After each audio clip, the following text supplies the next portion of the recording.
All right, guys, we're going to get started here shortly. Pretty good data released from the U.S. Census Bureau that I want to talk about. You would be utterly shocked. The youngest place in America. The youngest place in America, where do you think that is? The youngest jurisdiction in America. What is the youngest jurisdiction in America from an age standpoint? You would be absolutely shocked. The youngest locality in the United States of America is in Virginia from a median age standpoint. Utterly shocked. We'll let you know which one it is. What's your guess, by the way? What do you think is the youngest jurisdiction, locality in the United States of America? It is right here in the Commonwealth of Virginia. This is by U.S. Census Bureau data. We'll talk about that today on the program. A lot we're going to cover. The Hanover News got a ton of feedback yesterday. We relayed to you guys that Hanover County is going to be the first public school system in Virginia to utilize gender-neutral bathrooms. And I have heard significant feedback from moms and dads about this after first relaying the news to you yesterday. I will pass some of that feedback along to you. Elementary school in Hanover, which is about, what was it, about 75 minutes from Charlottesville? Did we determine yesterday, Judah? Hanover County? Yeah, just over an hour from Charlottesville. We'll talk about that on the show. Give the show a like and a share anywhere you are watching. Hammer that like button. Share the show. Spread the gospel. Tell your friends about what we're doing here. We work hard for you, and the only thing we ask in return is you share the show, like the show, and interact with us from a topic standpoint, shaping the discussion. Judah Wittkower is our enterprising director. We're going to have a great day today. You got the scene set up like we talked about yesterday where we can shift from one scene to the other? Okay, fantastic. Thank you very much. All right, I'm ready to rock when you are. Give me 5 seconds so we can get cracking, J-Dubs.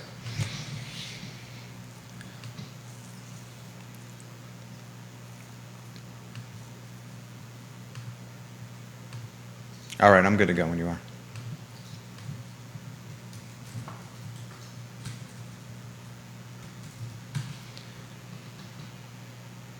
Good Tuesday afternoon, guys. My name is Jerry Miller.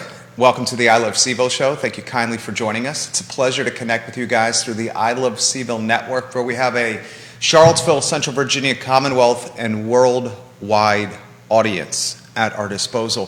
The show live streams on every social media platform known to mankind. In fact, some platforms like Facebook and Twitter, we are live streaming to 15 Facebook pages and 15 Twitter accounts literally as we speak.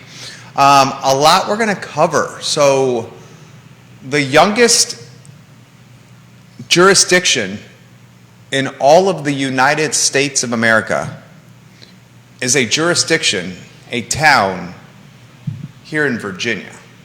I was surprised by this data. Data from the U.S. Census Bureau.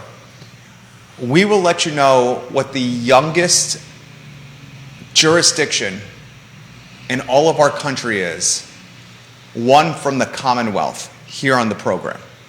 We'll also talk on today's show some incredibly positive news out of Giles County, Virginia.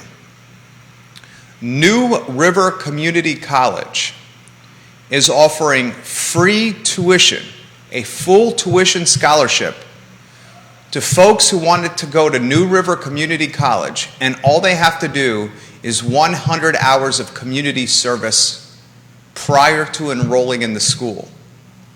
Virginia Western Community College in Roanoke requires just 4 hours of community service per semester. You do 4 hours of community service at Virginia Western Community College in Roanoke, 4 hours per semester, your tuition to the community college is free. you're starting to see the democratization of community college educations. And remember, with Virginia, if you go to these community colleges for 2 years and you maintain a grade point average of 3.0 or better, you are guaranteed admission to a state school of your choice for the final 2 years of your college career. You go to Piedmont for your freshman and sophomore year. You take the entry-level courses that any college is going to require, community college or four-year university. You bang them out at Piedmont. It's affordable, much more affordable than 2 years at a four-year school. You get a 3.0 GPA or better, and you get to pick what public university you go to for the final 2 years of your collegiate career. Interestingly, community colleges are starting to realize that it's the wealthy that are going to college. So they're trying to combat this phenomenon with this community college, with this community service pursuit. 100 hours of community service gets you full scholarship to New River Community College. 4 hours of community service per semester get you a full scholarship to Virginia Western Community College in Roanoke. I love this. We'll take a deep dive on this today on the I Love CVille Show. We thank Skooma Boutique Dispensary for being the presenting sponsor of today's show. The best dispensary in Charlottesville is Skooma Boutique Dispensary, with locations on the downtown mall and on Elliewood Avenue, with more locations on the near horizon. I'd like to lead the show with the discussion, and why don't we welcome Judah Wickower to the program, our enterprising director, the jack of all wit. I'd like to start by highlighting one of the partners of this show, Judah, the Clifton, and the restaurant at the Clifton that's absolutely open to the public. Cocktails, a copper bar, happy hour, a covered porch, a live music setting starting in about a month in September. Coda and Marie of Chamomile and Whiskey will be the kickoff to the fall music series at the Clifton. I mean, it's just a special place that we have started to enjoy ourselves. Definitely. Yeah, the Clifton is amazing. I mean, walk around the grounds and check out the restaurant. It's spectacular. Yeah. I encourage anyone watching the program, if you're looking for a night out, if you're looking for good food, good cocktail, and a great ambiance, check out, is it 1779? Yeah. At the Clifton, the restaurant. It's open to the public. It's absolutely dynamite. Scott Aaronworth in Virginia Beach, you would absolutely love the Clifton in 1779. Let's go to the lead of the show. And Judah, we'll get you in the mix here, so let's have a discussion. Lexington, Virginia is the youngest jurisdiction, town, city, whatever you want to call it, in all of the United States. I was surprised by this. Lexington's median age is 22.2 years old.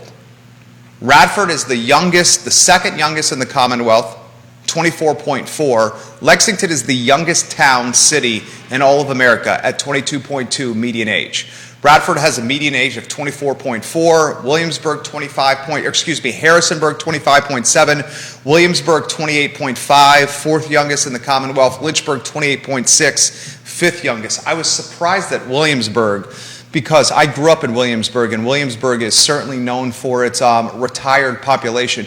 But if you look, Lexington, Radford, Harrisonburg, Williamsburg, and Lynchburg all have one thing in common.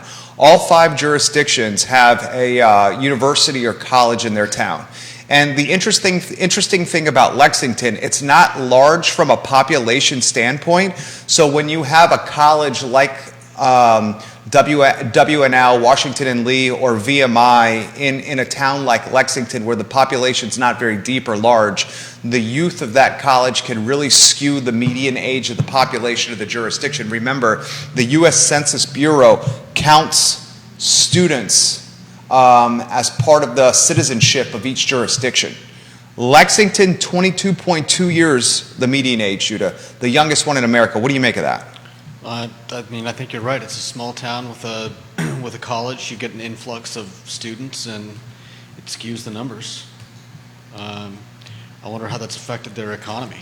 I mean, think about the types of restaurants that are probably most popular there, not to mention other types of retail that, you know, the needs of students are definitely different than the needs of 50, 60, 70-year-olds. As long as VMI and WNL are there, that economy is going to be strong. Lexington, Williamsburg, you can even throw Lynchburg in the mix, have a fantastic historical foundation. I mean, Williamsburg history in colonial Williamsburg is certainly woven into the fabric of that town. Again, Williamsburg is where I grew up. The oldest jurisdictions in the Commonwealth. Are you guys ready for this?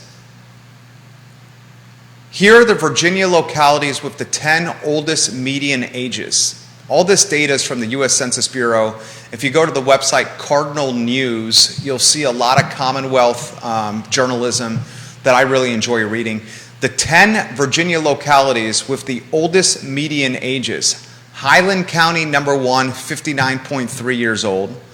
Northumberland County, 58.2. Lancaster County, 57.9. Middlesex, 55.4. Matthews, 54.3. Charles City, 52.7. Bath County, 52.6. Rappahannock, 52.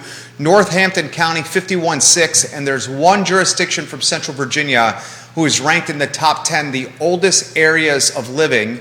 Nelson County, 51.2, the median age.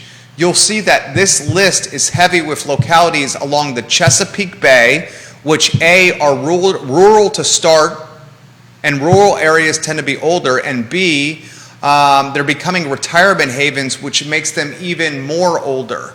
So Nelson County is quickly becoming a retirement haven. If you follow Jesse Rutherford, he's come on the show quite a bit, Board of Supervisors, Nelson County's student population is dropping.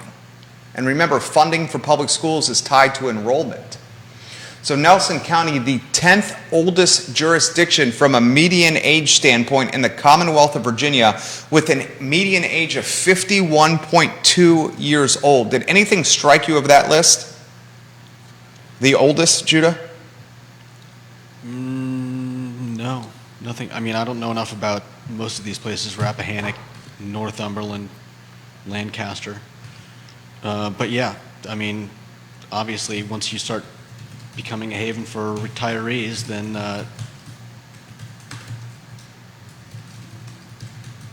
that's what you got? I don't know anything about these places. You don't know anything about Nelson County? Not much besides what I've heard from our. Have you ever been in Nelson County? I don't think so. Well, maybe I've been to some of the breweries. Yeah. But it's been quite a while. I mean, Nelson County is the epicenter of craft beer. Yeah. I mean, Wintergreen is going to trend the median age older. Wintergreen very much turning into retirement haven or mecca, a second home mecca for many Americans, which is driving the age up. Nelson County's, again, I'll repeat, public school enrollment is dropping, which is, yeah, Tracy Lee Shiflett, I hope he's been to 151. Route 151 with the breweries. I'm sure he has been. It's been a while. You like beer. I do. It's just been a while since I've been out there. I think the last time was when we were on a photo shoot. At Wild Wolf? Yeah. That was years ago. I know. I said it's been a while. You and your buddies over the weekend should hop in the car, the Ford Fusion, and just beer hop. Brewery hop. It's fun. Are you suggesting that I drink and drive? Just get a designated driver, just like everybody else is doing. I mean, 151 is littered with people beer hopping from brewery to brewery. That's the number one driver of tax revenue, is 151 in Nelson County. James Watson's got comments. No, Richmond is not on the list. Richmond, Virginia is not on the oldest list or the youngest list. I thought Richmond would be on there. I really did think Richmond would be on there. I'll share this link. in the comment section of my personal Facebook page for you guys to track this data. In fact, I'm going to put it in there literally as I'm speaking right now. I'm putting it in the comment section of my personal Facebook page for you guys to find it. It's from Cardinal News, a fantastic website. Tracy Lee Shiflett, Bill McKenzie, welcome to the program. Tracy loves Hazy Mountain. Hazy Mountain, I can tell you a little bit about Hazy Mountain. Hazy Mountain, Hazy Mountain was on Today y Mañana, I believe. Today y Mañana airs Thursdays on the I Love CVille Network. It's a vineyard and brewery. Hazy Mountain is fresh to the scene, and as a venue that was fresh to the Central Virginia scene, one of the younger brands in Central Virginia, they started with a price point in the neighborhood of $4,000 from a venue standpoint, renting it out, have your wedding there, have an event there, about $4,000. That number, I've heard, has nearly 5x'd in less than a year. It shows you how incredibly popular Central Virginia is for weddings, and the driver of this economy that weddings are, the second largest wedding destination on the East Coast behind Charleston. So that link from Cardinal News is in the comment section of my personal page. Danny O'Day, that is a hot take. You don't like Hazy Mountain? I would encourage you to give them a second try. I think they're fantastic. Tracy Lee Shiflett says they have beautiful views. I agree. Danny O'Day is going to join us on the show tomorrow. And one of the topics we're going to talk tomorrow, Neil Williamson, I'm going to get to that car report here in a matter of moments as well. James Watson, I'm going to tag you, he's the king of orbit, in a post, and then share the link, because I think you'll find this data fascinating. I'll share it on the I Love CVille Facebook group for you, James Watson. I just did right there, so that's a tag for you. Lexington the youngest? When you think Lexington, Virginia, do you not think history and Civil War and monuments and VMI and Washington and Lee? I would never have thought that Lexington, Virginia was the youngest town, city, or jurisdiction in America. Would you? Would you have ever have guessed that? At 22.2 years, the median age? Would you have ever guessed that Radford's median age is 24.4? Would you have ever guessed that Harrisonburg's is 25.7? The one that shocked me the most was Williamsburg. 28.5 the median age. You think that's because of all the people that work at the reenactment? And the people. I mean, that's a good take. Historic Williamsburg, you've got people that are dressed up like Busch Gardens. The folks that work at Busch Gardens are very youthful. Busch Gardens has a fantastic transplant or transfer program where they're taking a lot of youth from outside the country, giving them jobs at Busch Gardens and housing them. Water Country USA, another large employer. Water Country USA has a lot of youth on its roster, its employee roster. Judah Woodcower's right. If you go to Colonial Williamsburg, there's a lot of youth in Colonial Williamsburg. Also, a lot of the reenactors are up there in age as well. Williamsburg's median age surprised me. I mean, you get the impression in Virginia that the youthful area, Charlottesville, young and vibrant and innovative, a tech epicenter, home to the University of Virginia, home to Piedmont. Initially, you would think that Charlottesville would be one of the youngest jurisdictions in the Commonwealth of Virginia, but it's not. It's not. Now, I'm getting this question, what are the top 5 youngest in all of the country? Number 1 is Lexington with a median age of 22.2. Todd County in South Dakota has a median age of 23. I'm going to butcher this name. It's in Alaska. Cusselvac in Alaska, 23.7, the median age. Madison County, Idaho, 23.7. Radford, Virginia is the 5th youngest town in America. at 24.4, the median age. Radford University. Would you have guessed that Lexington, Virginia and Radford, Virginia would be in the top 5 in all of this country from a youth and age standpoint? I would never have guessed that. I don't think I'd have picked anywhere in Virginia. If this sounds crazy, and maybe it's because I'm living in a fishbowl and need to broaden my horizons. If I was picking a locality in Virginia, I would have bet some money that Charlottesville was in that top 5. Yeah, I mean, Charlottesville's got UVA, it's got Piedmont. I would have thought Charlottesville would have been in the top 5. It's got the graduate school, law school, Darden School. I was going to say, could the graduate school be skewing things away from youth? I can't imagine that. Like Lexington, how big is their graduate community? I don't know that off the top of my head. But I know that, let's look at Lexington's population. Lexington, Virginia, we're going to do a quick Google search here. We're going to utilize Wikipedia. Lexington, Virginia's population at the 2020 census was 7,320 people. And that right there shows you how the number gets skewed so quickly and how Lexington is the youngest town from a median age standpoint in America. When your population is 7,320 people, the youth from VMI and Washington and Lee are going to skew that data. Let's see what the enrollment at WNL is. WNL is a private school. Established in 1749, WNL's enrollment. See if you can find VMI's enrollment for me, Judah. I would go to a Wikipedia page for that. And you can look on the right-hand column of the Wikipedia page in the gray box. I found it for WNL. WNL's enrollment, students, in the fall of 2019, so this is pretty recent data, was 2,223 people. What's VMI's? Do you know VMI's yet? Let me know when you have VMI's. VMI students are 1,685. Okay, so you bust out your calculator and let's do some quick math. Okay? I'll bust out the calculator as well. So Lexington's total population is 7,320 people according to the 2020 U.S. Census.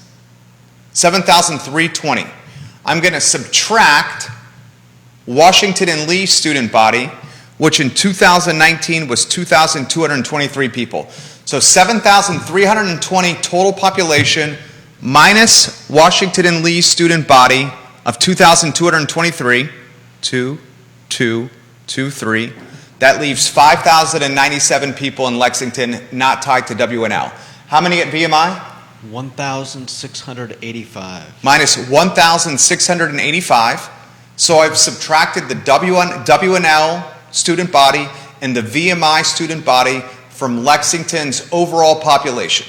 When you take out the student bodies of WNL and VMI, Lexington's population is 3,412 people.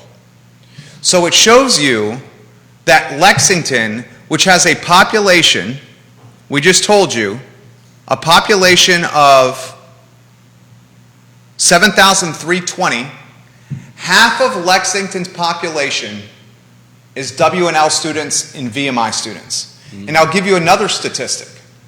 Washington and Lee, its total students in the fall of 2019 were 2,223. Only 394 of those were graduate or postgraduate students.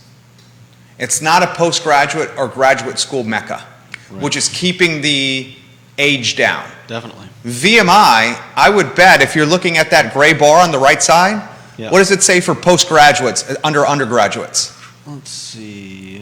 I can't imagine the postgraduate population at VMI is pretty high. I would bet it's less than the 394 at Washington and Lee.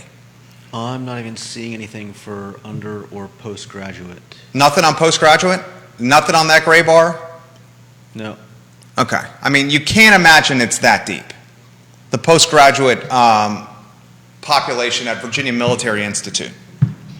So you have these two schools in Lexington that are driving the age down, and half the population of the town is freshmen, sophomores, juniors, or seniors in college. I find that fascinating. I love data and statistics like that. Do you not find that fascinating? Who would have guessed it would have been the most youthful? Lexington, Virginia.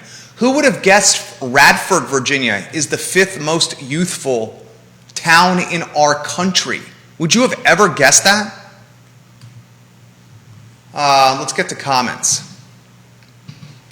Neil Williamson, the king of content, the president of the Free Enterprise Forum, he's got a handful of comments. I love when Neil comments. Neil, I'm looking forward to seeing you soon. I hope we have a Neil and Sean appearance on Real Talk in the near future. I need my Neil fix. In the Midwest, Neil Williamson says, university towns tend to be larger cities. He's exactly right. He also says from the Charlottesville-Albemarle Association of Realtors first quarter report, inventory is very limited in Nelson County. There were just 38 active listings on the market at the end of the first quarter. The number of active listings is down 38% compared to a year ago, which is 23 fewer listings. Supply is just 18% of what it was 2 years ago in Nelson County. What do we think the minimal supply in Nelson County can be attributed to? Rising rates? Minimal supply Housing inventory in Nelson County? could be people that like the area and aren't willing to move. Or is it that Nelson County very much a second home market? Wintergreen's a second home market? Yeah. Who's buying second homes when rates are flirting with 6%? Yeah. Inflation's out of control. And who's selling houses when you have to find another one to move into? If it's your Well, the second home sale is a little different. I know, but because you have a primary but residence. But if it's not your secondary, and it is your primary, He's exactly right, Neil. Half the population, more than half the population of Lexington is students, which is, I didn't know that either. That's what I love about the show is we learn so much from you guys. Paul McCarter, the king of the South Side, of Vittany's finest, Paul McCarter. Keep in mind that only a portion of Nelson County is in the CAR MLS. So Paul is responding on one Facebook page to Neil Williamson on a different Facebook page, and he's saying that keep in mind that only a portion of the Nelson County footprint is in the CAR MLS. Nelson County's, what MLS is the rest of Nelson County in, Paul? Out of curiosity, we're learning from you here. And I also, and help me on this as well, Paul, only a portion of Buckingham County is in the CAR MLS, right? So Buckingham and Nelson County are chopped up and are in a different MLS. Help me with that one, Paul McCarter, if you could as well. And he says this, second homes are now at the same rate as investment properties. Basically, he's saying the 30-year fix we're getting on a primary is not the rate we're getting for second homes or investment properties. That rate is higher. So that's why you could see inventory slowing, because that interest rate for a second home or an investment property is even higher than those that have good credit on a 30-year fix that are trying to buy a primary residence. Paul McCarter says Nelson, the remainder part of Nelson County is in Lynchburg. Thank you, Paul McCarter, on that. We appreciate you, King of Southside. DOD, Danny O'Day is going to join us tomorrow. He says, think Williamsburg City versus James City County. In Williamsburg City, half the population is students. It's a good point. In fact, I grew up in James City County. James City County, I grew up in a neighborhood called Kings Mill down Route 199 in James City County. And he's right, James City County is, I hate to even call it a suburb of Williamsburg City, but it's in the county adjacent to the city of Williamsburg.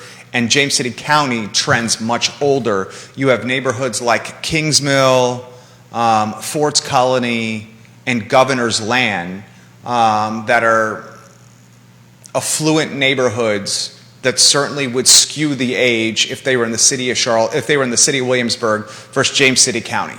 So he makes a very good point. And Paul McCarter says, yes, a lot of Buckingham County is in the Central Virginia MLS. Buckingham County, a portion of it is in the CAR footprint, but a large chunk of it is in the Central Virginia MLS. Now, I want to talk about the story or the topic of conversation that is, you know, I heard from, Judah, I probably heard from, between yesterday's show and today, 11 different sets of parents through direct message, text message, email, or in-person conversation. And yesterday, we were the first to relay to you guys within the Central Virginia market what Hanover Public Schools are doing. And Hanover Public Schools will be the first division school system in the Commonwealth to build a school with no gendered bathrooms. Designers presented final renderings of the new John M. Gandy Elementary at a Hanover County School Board meeting last week. And those renderings at the new John M. Gandy Elementary School are going to include gender-neutral bathrooms. So the feedback I heard from these groups of families is like so much new stuff, split right down the middle. Yeah. Half were vehemently opposed, and half were open-minded and let's bring it on. I've done some reconnaissance on this. The bathroom stalls. I want to relay what the bathroom stall design is going to look like. I've got a. You got a pic? Yeah. You do of the rendering? Yeah. You found it? Mm-hmm. Oh, job well done. It was a little hard on you yesterday. I want to respond by showing your enterprising skill set. Thank you for doing that. Tracy Lee Shiflett says, "Get to 151, Judah." I've been there. It's just been a long time. She wants you to have fun. You might meet a special someone over there. You're single and you're ready to mingle, Judah. Do you have the rendering you can put on there? I'm saving it now. Okay, so give us the thumbs up when it's on screen. Does it show what the bathroom stalls look like? It shows from the outside. Okay, so this will be the first time seeing this as well. Please let me know when that's up so I can tell all the viewers and listeners to look at the screen when it's on there. So I want to talk about the bathroom stalls. Do you remember when you were a kid in elementary school? Put your hand in the air if you ever stood on the toilet and tried to look over to the stall next to you. Or you stood on the toilet and you got wet paper towels and you bombed people in the stalls next to you with the wet paper towels. Okay, I'm putting both my hands in the air. Did you do that, Judah? I was a very mischievous child. Mischievous is putting it lightly. I was a bad kid. I believe it. I did not follow the rules. I was very impulsive. The ADHD was a serious situation. I was a bad kid. I was constantly in trouble. Why I bring this up, you have it on screen? The gender-neutral bathrooms, it's important to emphasize. Tracy Lee Shiflett did that as well. She stood on the stall, on the John, and would throw wet paper towels on the stalls next to you. The reason I'm bringing this up is you're not going to be able to do this at the Hanover Public School, the Hanover Elementary School. The walls of the stalls go to the ceiling. So it's a very private stall. You're not going to be able to stand on the toilet, look over the stall if you're a dude, and see a gal using the restroom. You're not going to be able to do that. So I want to emphasize that. The feedback I've heard from the parents that are vehemently opposed to this. All right. You got it? It's on screen. Enterprising Director Judah Wickower has found a rendering. I'm seeing this for the first time as you. Everyone, look at the screen, look at the screen, look at the screen. So keep this on the screen. The blue are the stalls, right? Yep. Yeah. So they're like private stalls. Yeah. You're not looking under, you're not looking over. They're right there. And from what I read, they're not like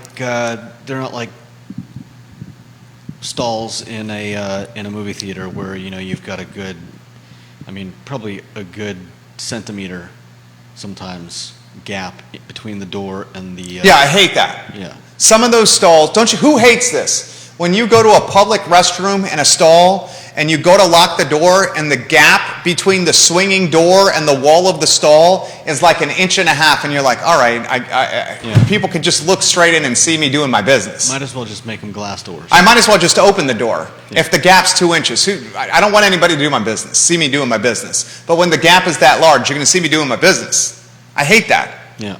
I hate that. This is a topic that came up. And this is a little, I'm not trying to go down the immature potty humor, but this is literally a topic that came up with a mom and dad who listened to the podcast last night while working out at ACAC and then sent me direct messages. We get a lot of DMs from viewers and listeners. They said, Jerry, this was the dad talking. I'm not going to use his name. And I'm trying to choose my words correctly because I don't want to get into the potty humor. Okay, I'm trying to show some maturation here, some maturity. I think my wife and my mother would be proud of me. They're like, oh God, Jerry, here we go. Who has phobia of doing a number 2 in public with people around? I'm assuming you mean in a public bathroom where people can be walking in and out, a few feet away from you. Do you ever have pause or have some phobia or concern or like, oh my God, the bathroom's public, the bathroom's crowded, they're seeing me walk into the stall, what if there's some noises or some smells, I'm going to be embarrassed, I'm just going to wait till the bathroom clears out. Does anyone think like that? Does anyone think like that? Do you think like that? Tracy says, I only do it at home because of that exact reason. So the dad who's listening to our podcast yesterday shares part of the show with his wife, and they send me a DM after working out at ACAC.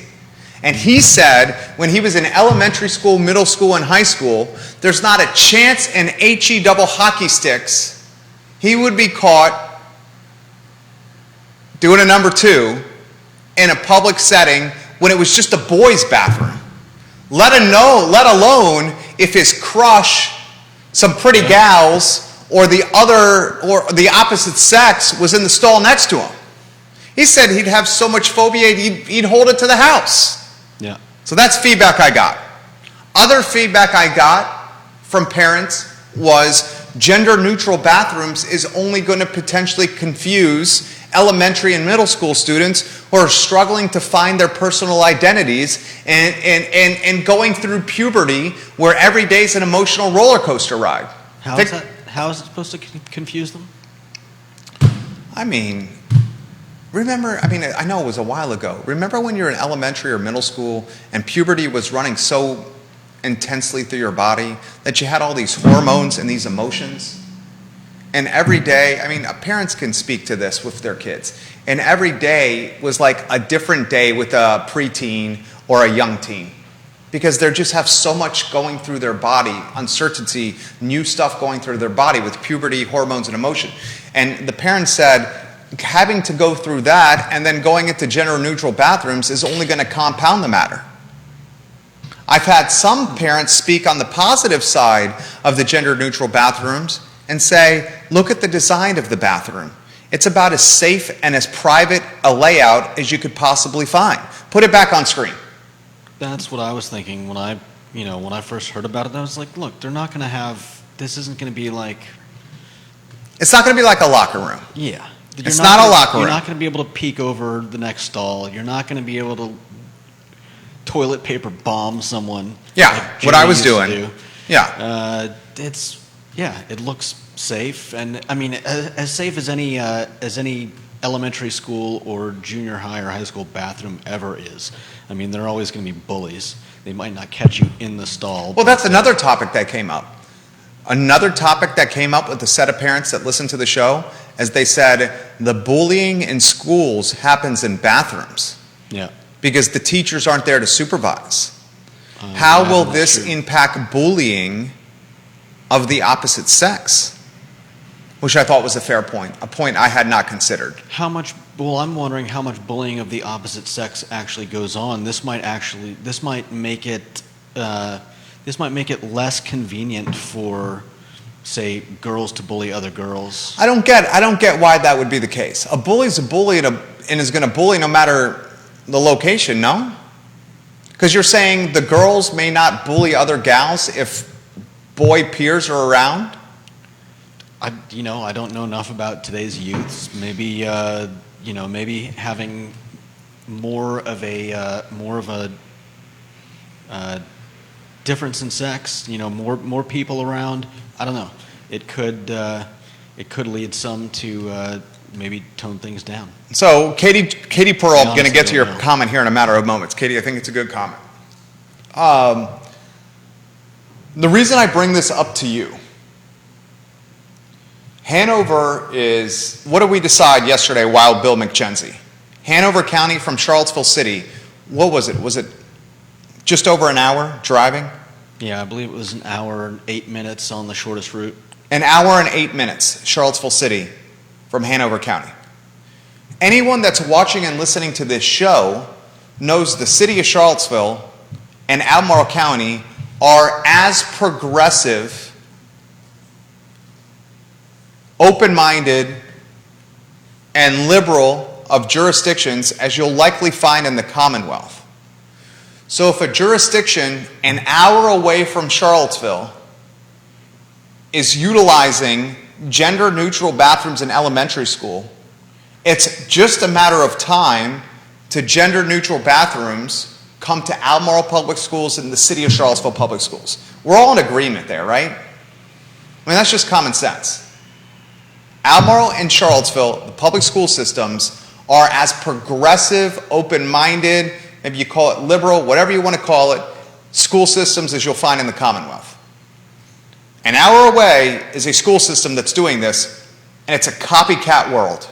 It is a copycat world, especially with education. So we can expect Albemarle County, City of Charlottesville taxpayers that this is going to be coming to our public school systems. My take, and why I relay this to you, I see this as potentially the next divisive topic for school systems in the Commonwealth of Virginia. Critical race theory was a divisive topic. Masking in schools was a divisive topic. Technology and learning off-site was a divisive topic for public schools during the pandemic. The next divisive topic is going to be this topic: gender-neutral bathrooms. You take a mom and a dad, and you want to see mom and dads become passionate, rabid, irrational, you mess with their kids. You introduce something new that their kids are going to experience. And you're going to see the good and the bad and the ugly of parents, speaking from personal experience. Okay. Bill McChesney it's about 65, 75 minutes away. All right, let's get to Katie's comment. Katie, you're a mother of 5, is that right, Katie Pearl? She's a Hall of Famer. I believe she's a mother of 5 now, is that right? KP? Let me know if it's cinco. I believe it is. She says this. Are you ready for this, Judah? Mm-hmm. Love Katie Pearl. I like to know if parents feel differently based on the gender of their child. I have 3 little girls, and I certainly am not a fan of this. I also have 2 boys as well that I'm not as concerned about, but most certainly do not appreciate this for my girls. I've heard that from a lot of parents. I can definitely see Paul McCarter made that comment yesterday on the show. He's got 2 girls. He's got 2 girls. You said you can see that? You have a take on that? I mean, that definitely resonates with me. I could totally understand parents being a little less concerned about boys, in Sure. in a unisex bathroom as opposed to girls. I think we're just naturally more protective of young women than young men. As we should be. I don't have a problem with that, saying that. I don't have a problem with it. Yeah, I don't have a problem with it. Vanessa Parkhill, the Queen of Earlysville, are these gender-neutral bathrooms you're referring to individual private use or bathrooms with stalls? Let's get the rendering back on screen for her. Gender-neutral bathrooms referring to individual private use or bathrooms with stalls. I would say they're public bathrooms that have stalls that are essentially closets that you can lock that have a toilet in them. Yeah, it's basically both. This is not I wouldn't say this is a stall. I would say this is a closet that you can lock that has a toilet in it. Okay. Right? You wouldn't describe this as a stall, would you? Because the stall gives the impression of being able to see over or under. Right, it's not the typical stall, but it's basically the same thing. It's a floor-to-ceiling stall. Yeah. It's a very private stall. Yeah. Completely private stall. How would you, Vanessa, I'm curious, I respect your opinion, Queen of Earlysville. How would you feel about this in elementary school with your kids? Just out of curiosity. Katie Pearl says this: as a woman, I feel friendships were formed while washing hands and fixing hair in the restroom when I was in school. I'm disappointed that female camaraderie in that space may not continue for future generations. Damn good comment. And responding to that comment right here, Katie, literally responding to your comment, damn good comment. Period. Enter. That is well said. Well said. And that camaraderie, that forming of camaraderie, happens more with girls than boys. Yeah. We get in, we get out. We throw some wet paper towels at people. Write some nasty stuff on the stalls, on the door, and then we leave. We're not building friendships like the gals are doing. We're scratching some raunchy words into the wall of the stall, throwing a wet paper towel at somebody and piecing the hell out. Bathroom tennis, look right.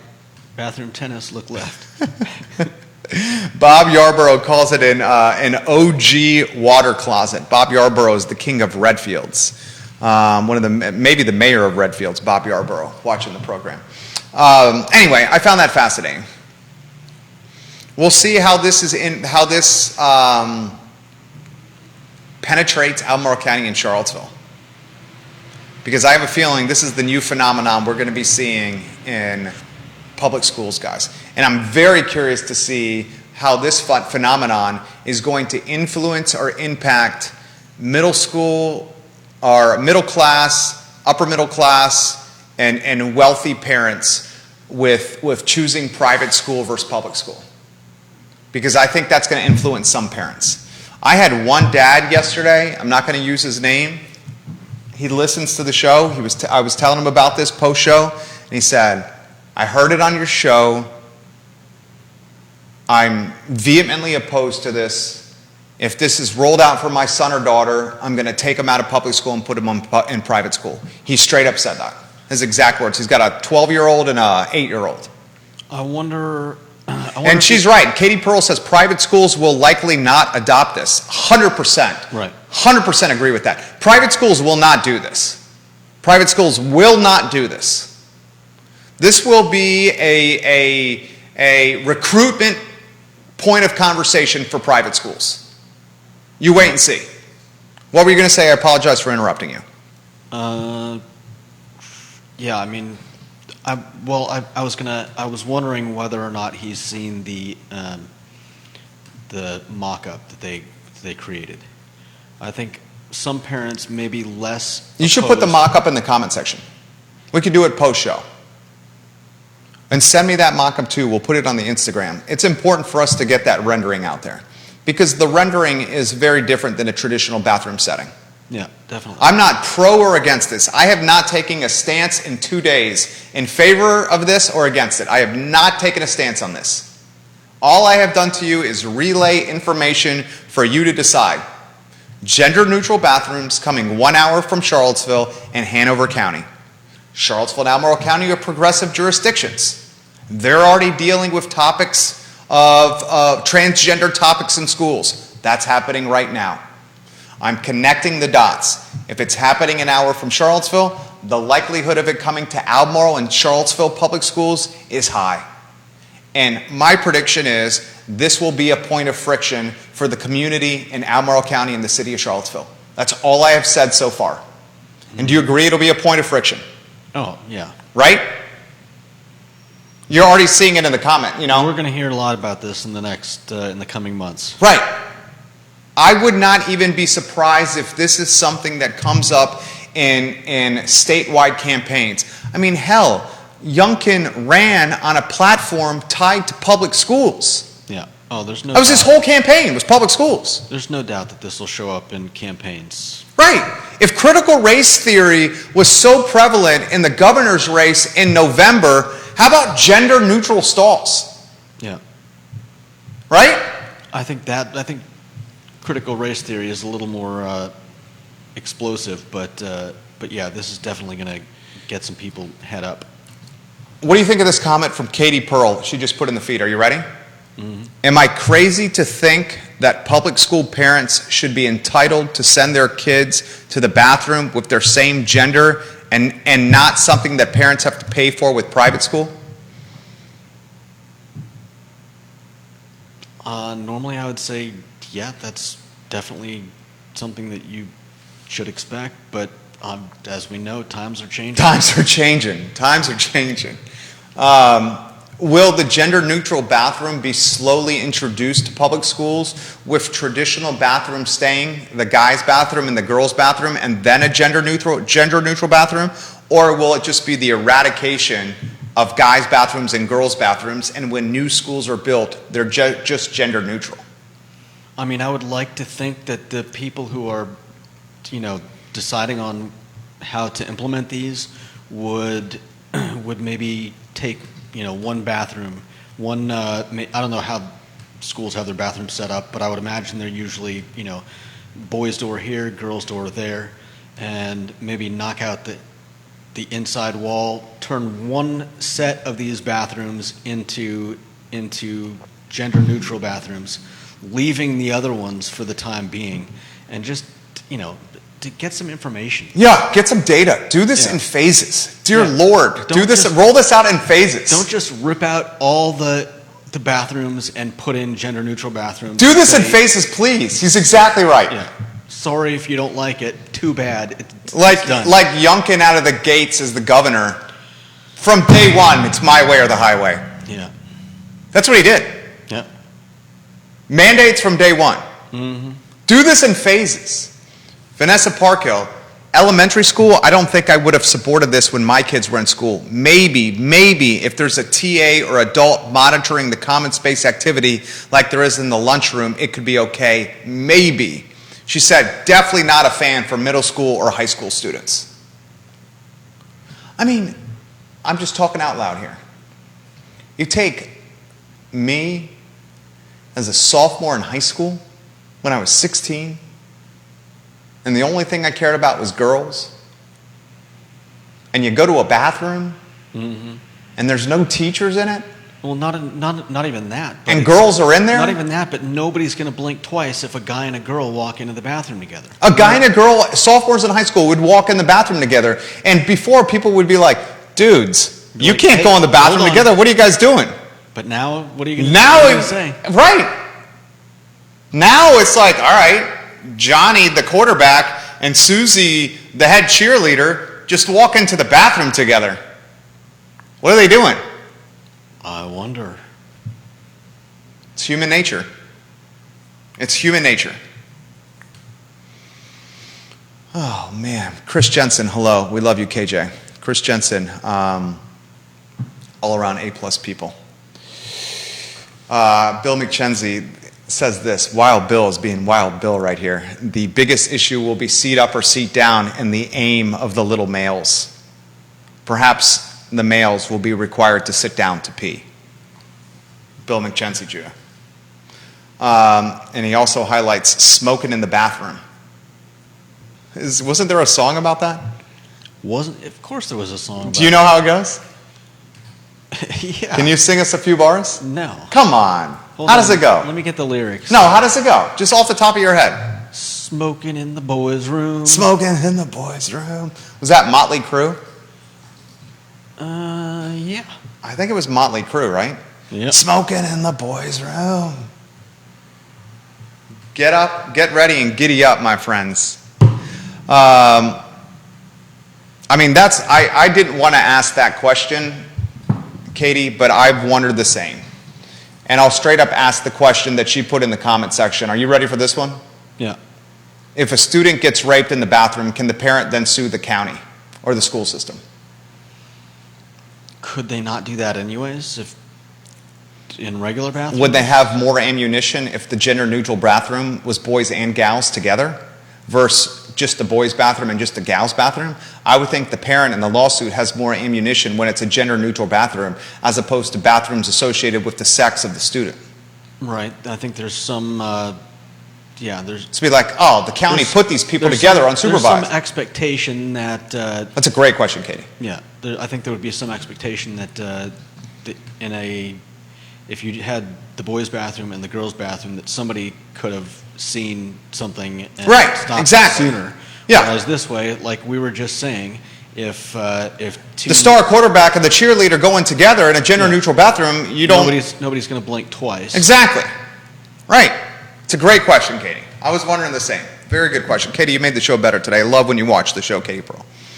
All right, I want to highlight one other element that I find exciting, and it seems to be the democratization of the two-year degree in the Commonwealth of Virginia.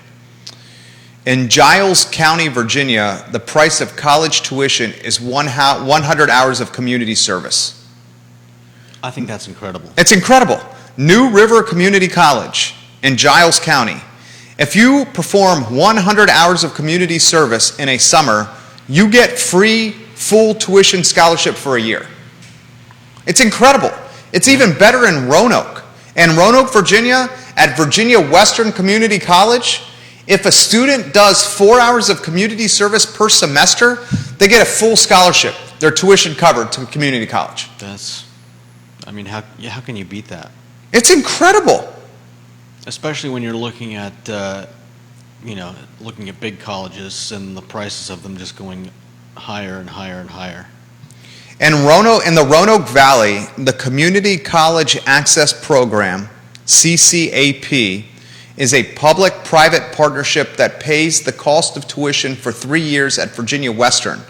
Founded in 2008 in partnership with Salem High School, the Community College Access Program expanded over the following 5 years to include Roanoke City and the counties of Franklin, Botetourt, Craig, and Roanoke. Half the tuition cost is funded by local governments, with the other half raised from private donors and foundations. In 2001 and 2022, local governments contributed $783,500, matched by 52 private sources, according to the Virginia Western Educational Foundation. This is beautiful. Through 2021, the Community College Access Program has helped 3,414 students who performed 25,189 hours of community service. It's incredible. Everyone wins. And get this, the average annual in-state college tuition in Virginia is close to $16,000. Try making that over a summer. Is close to what? Close to $16,000. Give us the stat again. The average annual in-state college tuition in Virginia is close to $16,000. That's just tuition. This is for 2021. Yeah. That must include the two-year schools, the community colleges. Because 16 seems light. It does seem light, but still a lot to make in a summer. $16,000 over a summer. And that's important to emphasize. That's just tuition. Yeah. That's not room and board or spending money. Yeah. That's just tuition. Mm-hmm. So what we're seeing is the democratization of education, the empowerment of empowering people despite economic means or status to pursue higher education. That's a good thing. Yeah. And getting them to help out in the community at the same time is just icing on the cake. And then the community gets talented people working for free. Yeah. Bob Yarborough, now this is what America should be. Thanks for sharing this info about community colleges. Random fact, my grandfather helped set up the junior college system in North Carolina. I did not know that, Bob Yarborough, king of Redfields.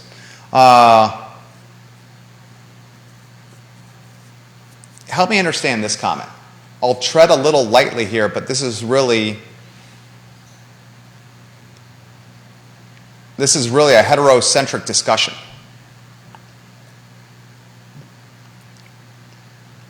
They're saying they'll tread lightly, but they're in saying that this is a heterocentric discussion, the gender-neutral bathrooms. They're probably right. I mean, we have. What does that comment mean? Well, we haven't even brought up the fact how this. What does he mean by that? He means that we're discussing this as hetero people. We haven't mentioned anything about transgender or any of I would imagine that this is a good thing for people with children who are wondering about their sexuality. Yeah. How so? Well, I mean, I don't know much about it, but imagine you're a young boy or a young girl who identifies as the opposite sex, and so you're more comfortable going into the other bathroom. I mean, this is part of the controversy that we've heard over the last few years. Okay, that's a good point, what you're saying. And so, in this case, a young boy who identifies as a young girl is going to feel less constrained or less, if he's going into a bathroom that's for both genders, then there's less Pressure, stress. yeah, less stress. Yeah, that's a good point. Yarborough, good point. Judah, way to articulate Yarborough's comment right there. That's a good point. That's a fair point. That's a very good point. Yeah. That's a very good point. So we should highlight that. We should absolutely highlight that. Do you think the private schools will do this? I don't think so. I mean, they're definitely not going to rush to do it. I don't think the religious-based private schools will do this. Some might. Some definitely will never do it. I think some will be more open to it. I think it all depends. Yeah. Got varying degrees of. I don't know what a good word is, but some are more straight-laced. Others are. I think more open. I mean, the Covenant School is not going to do this. Charlottesville Catholic's not going to do this. I don't know.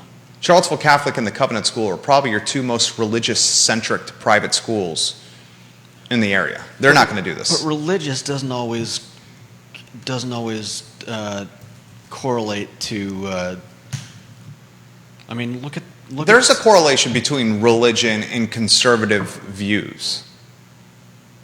Some, but not always, and not always.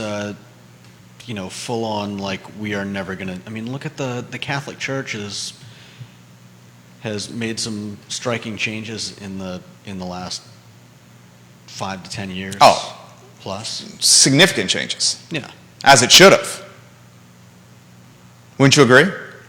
It depends on the change. But all I'm saying is that they have made some changes in how they how they act and react to certain things. Bob Yarborough says, "Thank you, Judah. You said it better than he could have." Thank you. Tandem School is certainly Quaker, and I doubt they would do that either, Danny O'Day. Good reference to the Tandem School there. So I would say Tandem, Covenant, and Charlottesville Catholic are probably your three most religious private schools in the area. Good comment right there from DOD. Danny O'Day on tomorrow's show. I think it's going to be dynamite tomorrow's show. One of the things I want to talk about, Danny O'Day, was the comment you made about the animization of society and how we're turning into a culture of nothing more than renters. Yeah. How we watch our TV, clothes. I mean, look at all the stuff that's on a monthly subscription. Netflix, Prime. Heated seats. Yeah, BMW Europe. You want heated seats in your BMWs, your 2023 models? You're paying a fee for those now, a monthly fee to get heated seats for your BMWs in Europe, your new ones, if you want heated seats. It's a monthly fee you pay to BMW to get that amenity. People are getting clothes in the mail through subscription services. That you send back a month later. You send back a month later. Blue Apron, you're getting your dinner in the mail through a subscription service. At least you don't have to send that back later. I mean, I wouldn't want the leftovers from Blue Apron. So we'll talk about the atomization of the American society and culture and how the pros and cons of that with Danny O'Day tomorrow. Works for Politico, and he's also a published author. You did well today, Judah. Thank you.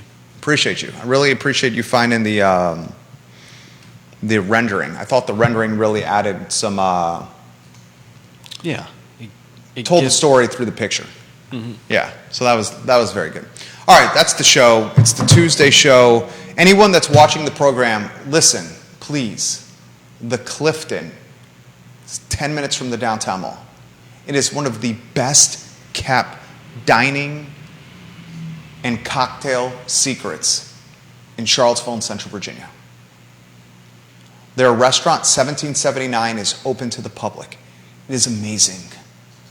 Date night, happy hour, bar food, cocktails, and soon a Thursday evening concert series that will launch in about a month with Coda and Marie, the front man and woman of Chamomile and Whiskey. It's going to be freaking awesome. The Clifton, 1779. Try it. For Judah Whitcower, my name is Jerry Miller, and this, the I Love CVille Show on a Tuesday. So long, everybody.